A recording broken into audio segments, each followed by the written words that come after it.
morning, beloveds. I think my cats are over the live streaming. They very rarely come in anymore, so I'm sorry that you don't get to see them anymore. I had something, and it just popped right out. Oh well. It's very hot out there. It's sticky out there. It's 80 degrees out there. I came back a big sweat stain today from the run. Oh, I say that, and then nope, she turned around. Rita. Oh well.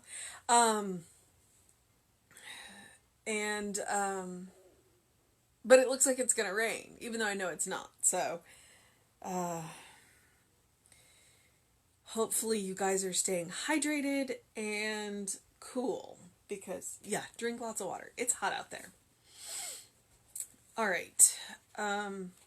I believe. Yep, last day of June. So we are coming to the end of the month of creativity. And we are moving tomorrow, woohoo, into the month of freedom. So that should be cool.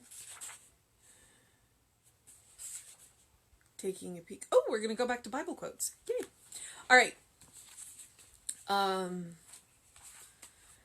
So, June 30th, it is Tuesday, and our title is An Inspiration Within Me Guides Me Aright.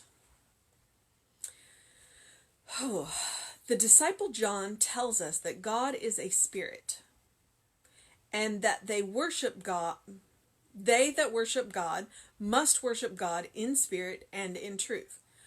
Wonderful indeed is this conception of the union of all life, which Jesus proclaimed in the ecstasy of his illumination. I and the Father are one. All cause and all effect proceed from the invisible spirit. Humankind is one with the spirit, and cannot be separated from it. Our word has power because our word is the action of God through our thought. I now clarify my vision, purify my thought, so that it becomes a mirror reflecting inspiration direct from the secret place of the Most High, at the center of my own being. I do this by quiet contemplation, not through strenuous effort, but by learning to fast from all negation and to feast upon the affirmations of spiritual realization. I know that I need never break before the onslaught of any confusion that exists around me. Today, I walk in the light of God's love. Today, I am guided, and my guidance is multiplied. I know exactly what to do and exactly how to do it. There is an inspiration within me that governs every act, every thought, in certainty, with conviction, and in peace. I know that the key that unlocks the treasure house, the key to the kingdom of God, is in my spiritual hand. This is the kingdom of God's creation and is directly experienced by me today. Okay. That is Ernest Holmes today. An inspiration within me guides me right. Okay, so the disciple John tells us that God is a spirit, and that they that worship God must worship God in spirit and in truth. Okay. Honestly, I don't know what to make of that. I'm sure it's a Bible quote. Thankfully, right after that, Ernest decides to explain it because I don't think I could. I bet Reverend Arthur could, but I'm not there yet. Wonderful indeed is this conception of the union of all life, which Jesus proclaimed in the ecstasy of his illumination. I and the Father are one.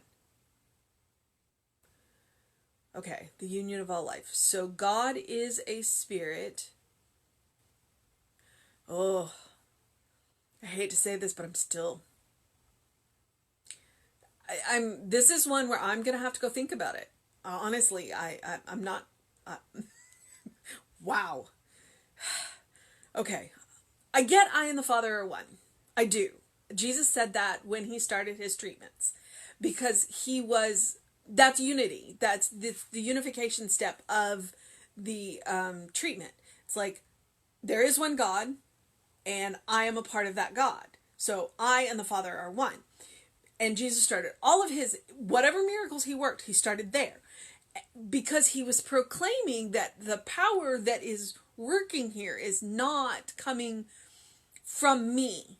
It's coming through me from God. And I can do this because I am made of the stuff of God. I am an idea of God.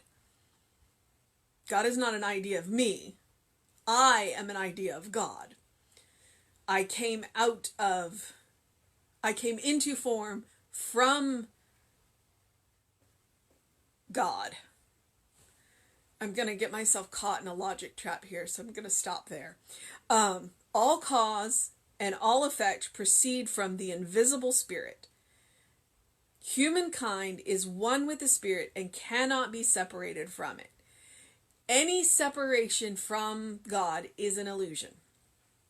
And yet we are very good at convincing ourselves that we are separated from God. We're not.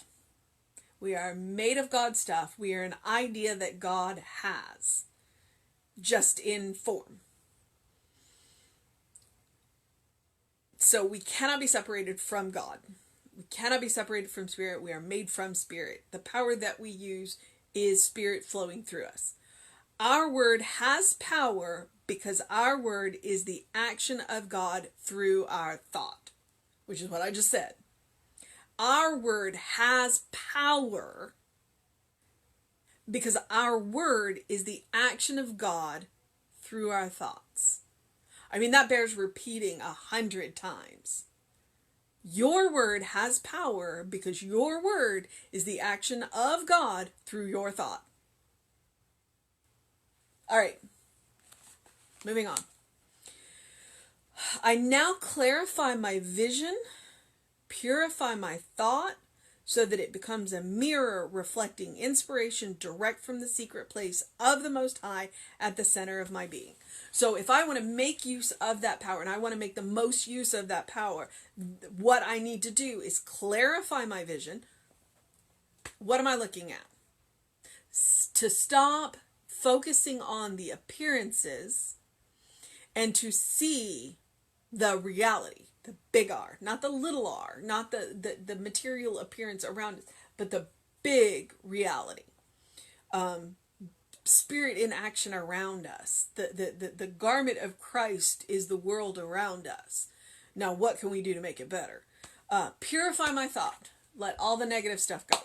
Let all of the appearances go and focus on what the world is, not what it looks like. So we're polishing the mirror so that it reflects the inspiration of God. I don't want to pray to God. I want to pray like God. I don't want to think of God. I want to think like God. I want to have that inspiration of spirit flow through me. And I want to act like God and love like God and work like God and create like God. And I can because I am. Can I do it on the level? No. I'm not out making stars, but I can make the world around me a little bit better. And a little bit better becomes a whole lot better. All right. I do this by quiet contemplation, not through strenuous effort. I think we forget that. If we get quiet and go to that place where we meet God, that center of our being, it shines through us. It's not hard work. but it does require continuous effort. It's not hard, but it does require consciousness to keep coming back to. That's in the yoga where you focus on your breathing and you realize how hard that is. That's what we're doing here.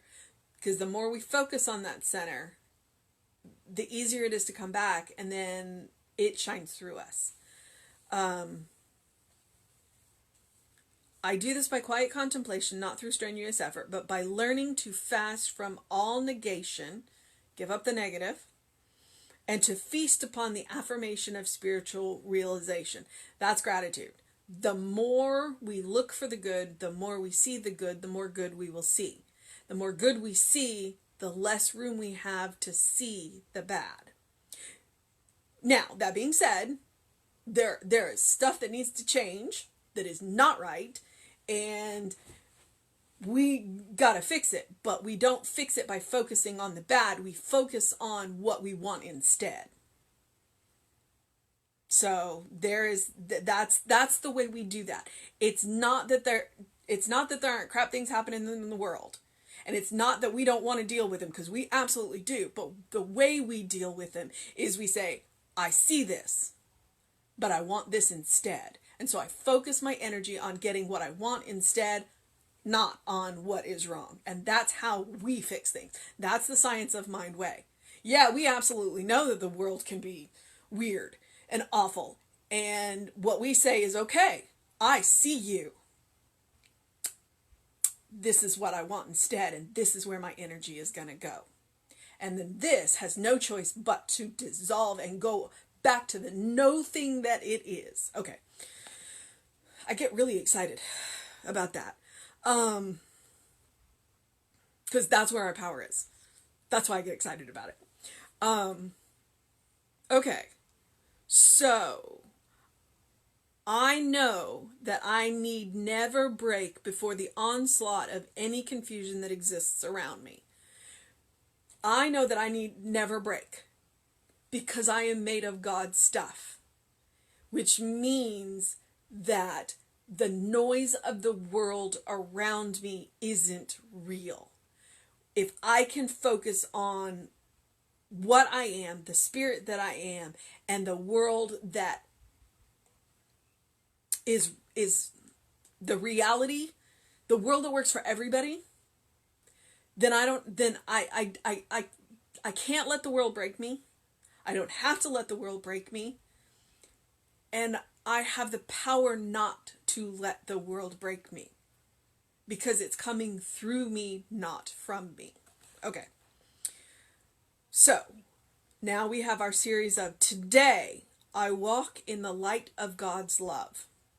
Today I am guided, and my guidance is multiplied.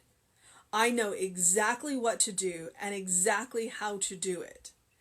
So for every time that you have gotten into a situation that you don't know what to do, then that's what you say. Today I walk in the light of God's love. Today I am guided, and my guidance is multiplied. I know exactly what to do and exactly how to do it. State it as a fact. Put it out there, and the law has no choice but to give it to you. There is an inspiration within me that governs every act, every thought, in certainty, with conviction, and in peace. So there is an inspiration within me. I am made of God's stuff. You are made of God's stuff. That inspiration is within you. But sometimes we have to let go of the confusion of the world, the noise of the world. We have to go find that still small voice in quiet contemplation. And then we can get out there and make all the noise we need. Because trust me, I am not telling you not to make noise. I am telling you to go make noise. But I'm telling you to find that noise within you, that still small voice, that will tell you the right noise to make, that will make the difference that you are seeking. Okay, I know that the key that unlocks the treasure house, the kingdom of God, is in my spiritual hand. The keys to the kingdom are within you. This is the kingdom of God's creation and is directly experienced by me today. If we are going to bring this kingdom into the reality of everybody, we have to experience it for ourselves. So today, our mission, should we choose to accept it, is to experience the kingdom of heaven. A little bit. Because a little bit will give us a taste for more and more and more. And the more we experience the kingdom of heaven, the more we can bring it into our reality, then other people can taste the kingdom of heaven. Because the kingdom of heaven is right here, right now. We just got to bring everybody into our experience. All right. I think that's one of the reasons why the motto of Centers for Spiritual Living is a world that works for everyone. Because that's the kingdom of heaven. Okay. So, yeah, maybe I didn't get the first couple of lines, but boy, I got the rest of it.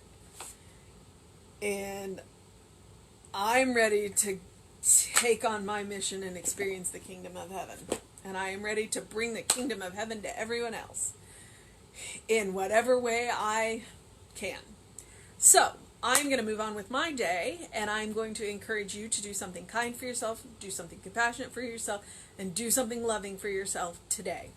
Whatever that looks like. I'm going to encourage you to get your move on, your groove on. I'm going to stop encouraging you to open your windows, but I am going to encourage you to get some fresh air, whatever that looks like to you. The world is a crazy place right now. Don't get caught up in the noise. Don't get caught up in the noise. Okay, Reverend David will be on with you sometime around 5 today. I will be back with you at 9 a.m. Stay hydrated and stay cool, especially if you are in my area. All right? Drink lots of water. All right? Okay. Have a fantastic day, beloveds.